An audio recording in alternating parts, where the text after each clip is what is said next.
Hi, in this video we're going to be talking about the Hirens BootCD. So this is another one of those bootable all-in-one troubleshooting toolkits that you could do a variety of things with. So we've done some other videos on some of these other similar tools such as NHV Boot and Medicat, but we figured we'd show you this one as well. So this one has been around for a long time, but they do have a newer Windows 11 style version that we're going to show you today. All right, so we're going to show you where you go to download it, and then we'll make the flash drive, and then we'll boot into it and go over the tools, and then you can see if it's something you want to use.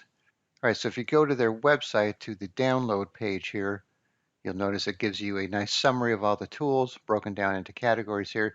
And there's a lot of download buttons in the middle of the page, off to the side, depending on, whenever you happen to be looking at it, because they're all ads here.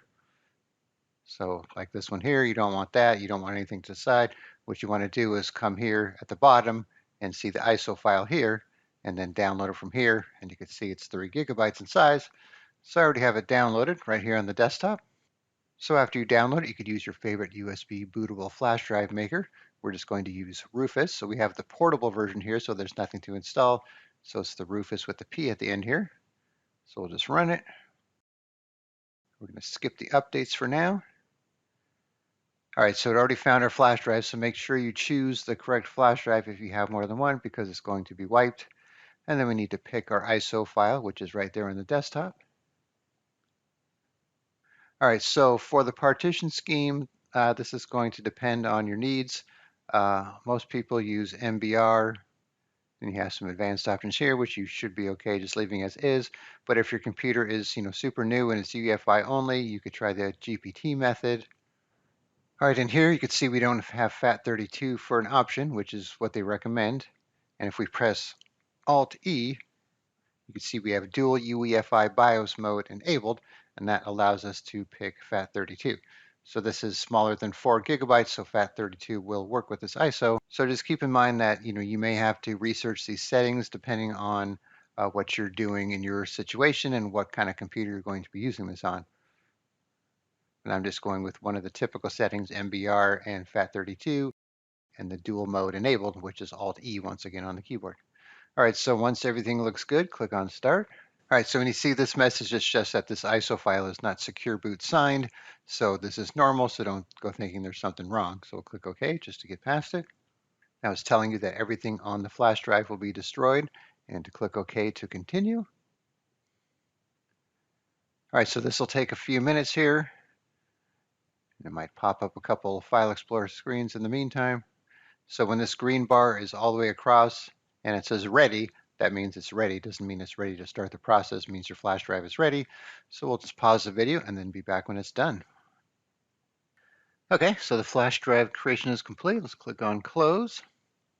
Let's take a look at the flash drive here.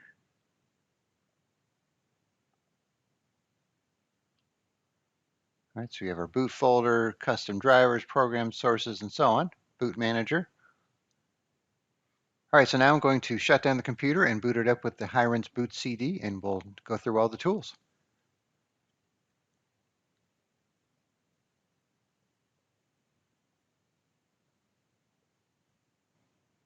All right, so we're loading files here. Have our Windows 11 logo. So older versions would have had a Windows 10 logo.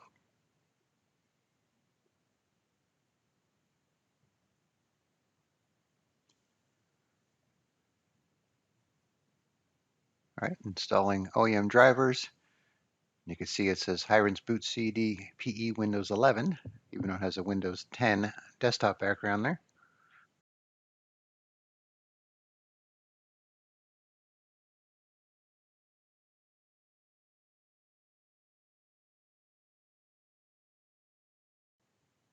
All right, configuring network settings.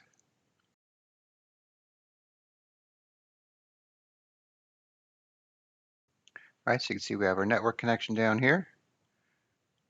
Some display options, safely remove USB, and so on. Typical tools, calculator, snipping tool, notepad, and so on. A couple web browsers, File Explorer. All right, so you'll see here, so even though this says C drive, this is actually the E drive on the computer. It's just a data drive with a couple things on it. And this is not the C drive, even though it says boot, because you can see it's only 4 gigs. And if you open it, It kind of looks like it's the C drive, so this is just running in like a RAM disk. So that's why it's so small in size. If we go into users, we don't even have our user folders. So if we were to go into disk management,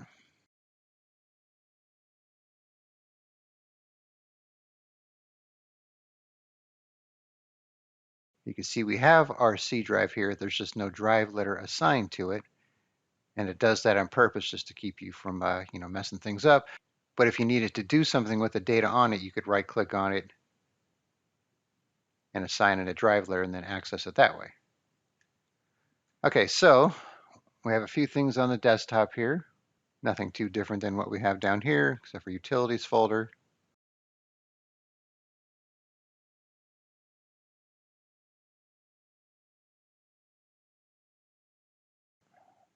Random tools in here.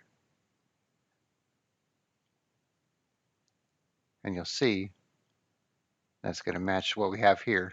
So we'll just go through those from the start menu here. Just wanted to show you have that folder as well. Change the keyboard layout, command prompt, network settings again, control panel, run option. You could do a search, registry editor, and so on. All right, so let's kind of go through these real quick. So obviously we're not going to show you all the tools and how they work. We're just going to go through all the available options you have here. And then you can watch some of our other videos on the other toolkits and see the tools that come included with them, and then decide which one that you want to use. And of course, if you use something like Ventoy, you could run multiple toolkits on one flash drive, assuming you have the room for it. All right, accessibility, typical Windows tools here, except for maybe this NVDA.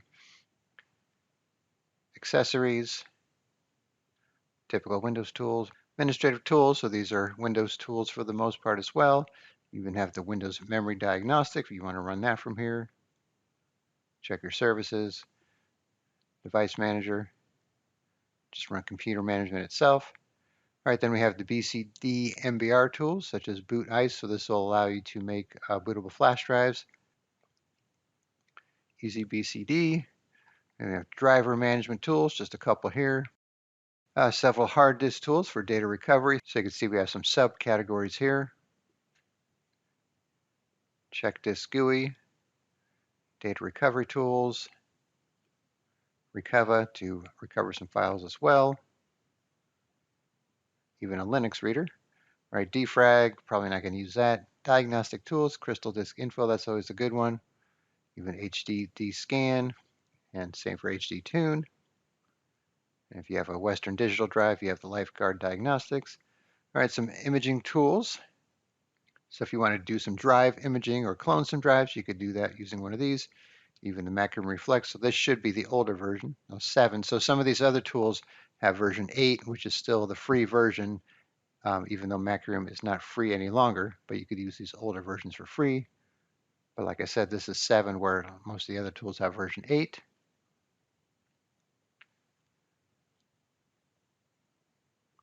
All right, partitioning tools. So Disk Genius, that's a good one for cloning your drive, especially if you want to clone your Windows drive. Aomi is pretty good too. Security tools, so if you want to do some encryption or erase some drives, you could use one of these. Okay, and network tools, so things like AnyDesk if you want to do remote control software, firewall action, web browser, even PuTTY, that's a classic as well, remote desktop, WinSCP for file transfers. All right, then we have some other tools here. Good old 7-zip. Not sure why you'd want to, work on any documents when you're booted to this Hirens BootCD, but it has that option there. Even Notepad++, PDF viewer, tree size. So if you want to see what's taking up the space on your disk, you could use that as well. And even WinMerge. All right, then we have PowerShell. So PowerShell ISE and the standard PowerShell. Victoria recovery tool. Removable drive tools. You even have Rufus here as well. CD burner, probably not going to come in too handy. Security tools. So if you want to do some type of scans within Hirens, you could try that. But you're probably going to make sure you have your network connection working in case it has to download some definitions. Key finders, if you want to find your Windows key, and then password recovery. So just keep in mind that these are going to be working for local accounts. You're most likely not going to be able to do anything when it comes to recovering a Microsoft account, since that's controlled by Microsoft Online. but you could use things like Lasoft to enable the built-in Windows Administrator account with no password, and then boot up your computer with that, and then try and fix things using that account. All right, nothing in the startup group, which is kind of typical. Then we have some system tools, WinX Shell. You want to change your keyboard layout, command prompt, CPU Z, if you want to see what's going on with your processor, even for your graphics processor. HW info to check your hardware information. Back up your registry. Spec if you want to see hardware information as well. And even the entire sysinternal suite here, which just opens up that folder. Let's go back. And then total commander. Then we have some recovery tools. So the Lasoft Windows recovery. So you can see there are quite a bit of tools here. And a lot of these toolkits will have many of the same tools, not exactly the same ones, but pretty close. That's why you should check out some of the other ones to see which one has the tools you need.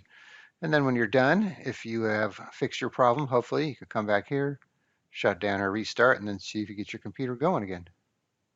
All right, so as you can see, Hirens BootCD has a lot of helpful tools, and it's been around forever, so it's one of the trusted ones for sure. Actually, they're all pretty trusted, so you should be fine with any of them.